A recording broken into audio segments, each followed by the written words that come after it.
ಹೇಳಾಯ್ತು. ಕೊನೆಗೂ ನಾವು ಕಾರ್ ತಗೊಂಡಿರೋ ವಿಷಯ ಹೇಳಾಯ್ತು. ನಾವಲ್ಲ, ನೀನ್ ತಗೊಂಡಿರೋ ವಿಷಯ ಹೇಳಾಯ್ತು. ನಿಜವಾಗ್ಲೂ ಬಿಡುವೇನೋ?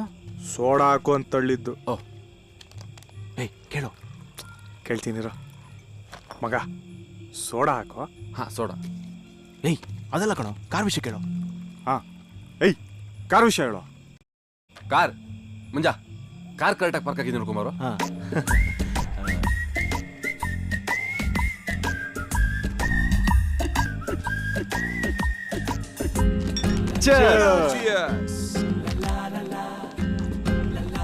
ಏಯ್ ಬಾರೋ, ಕೂತ್ಕೊಳ್ಳೋ. ಯಾಕೋ ನಿಂತೇ ಇದೆಯಾ?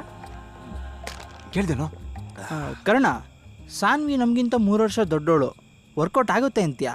ಲೋ ದಡ್ಡ, 3 ವರ್ಷ ಬಿಟ್ರೆ ನಂದು ಅಷ್ಟೇ ಏಜ್ ಆಗಲ್ವಾ? Beautiful point.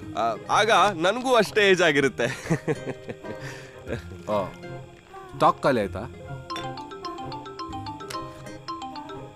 ಹಲೋ ಹಲೋ, ನಾ ಗೌಸು. ಓ ಹಲೋ ಸರ್, ಹೇಗಿದ್ದೀರಾ? ಏನ್ ಬೆಳಿಗ್ಗೆಯಿಂದ ಮಿಸ್ ಕಾಲ್ ಕೊಡ್ತಾನೆ ಇದ್ದೀರಾ? ಅದು ಹಾಗೆ, ಫೋನ್ ರಿಸೀವ್ ಮಾಡಲಿಲ್ಲ ಅಂದ್ರೆ ಮಿಸ್ ಕಾಲೇ ಆಗೋದು. ಗಾಡಿ ಅಮೌಂಟ್ ಎಂತ ಆಯ್ತು? ಗಾಡಿ ಮಂಜಾ, ಗಾಡಿ ಕರೆಕ್ಟಾಗಿ ಪಾರ್ಕ್ ಆಗಿದೆ ನೋಡ್ಕೊಂಬಾರೋ. ಹಲೋ ಹಲೋ, ಹಾ ಸರ್, ನಾನು ಎಲ್ಲಿದ್ದೆ? ಅಮೌಂಟ್ ಕೊಡೋದ್ರಲ್ಲಿದ್ರಿ?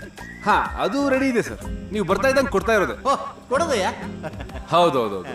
ಹಾಗೆ ಬರ್ಬೇಕಾದ್ರೆ ಒಂದು 6 ಬಿಯರ್, ಒಂದು 2 ಪ್ಯಾಕೆಟ್ ಮಿಶ್ರ ತಗೊಬನ್ನಿ. ಅಷ್ಟೆಲ್ಲ ಸರ್ ಕಾಸಲ್ಲಿದೆಯೋ? ಪೆಟ್ರೋಲ್ಗಂತ ಎತ್ತಿಟ್ಟಿದ್ಯಲ್ಲೋ. ಮತ್ತೆ ಪೆಟ್ರೋಲ್ಗೆ? ನಮ್ದು ಡೀಸೆಲ್ ಗಾಡಿ ಮಚ್ಚ, ಪೆಟ್ರೋಲ್ ಬೇಕಾಗಲ್ಲ. Beautiful point. ಹಲೋ ಹಲೋ, ಈ ಮಿಕ್ಸ್ಚರ್ಗೆ ಬಿಯರ್ಗೆ ಎಲ್ಲ ಹಣ ಯಾರು ಕೊಡೋದು? ನಾವು ಕೊಡ್ತೀವಿ, ಎಲ್ಲ ಸೇರ್ಸ್ಕೊಡ್ತೀವಿ, ನೀವು ಬನ್ನಿ ಸರ್. ಈಗ ಕರೆಕ್ಟಾಗಿ ಪಾರ್ಕ್ ಆಗಿದೆ. ಹೌದಾ? ಮಗ, ನಾನೇ ಲೆಕ್ಕ ಹಾಕಿ ನೋಡ್ದೆ, ಅಳತೆ ಕರೆಕ್ಟ್ ಆಗಿದೆಯಲ್ಲ? ಅದಲ್ವಾ ಅವಾಗ್ಲೇ ಏನು ಹೇಳ್ತಿದ್ಯಲ್ವಾ? ಹಾ ಅದಾ.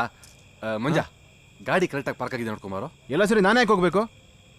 ಅದೇ ಗಾಡಿ ಕರೆಕ್ಟಾಗಿ ಪಾರ್ಕ್ ಆಗಿದೆ ನೋಡೋಕ್ಕೆ.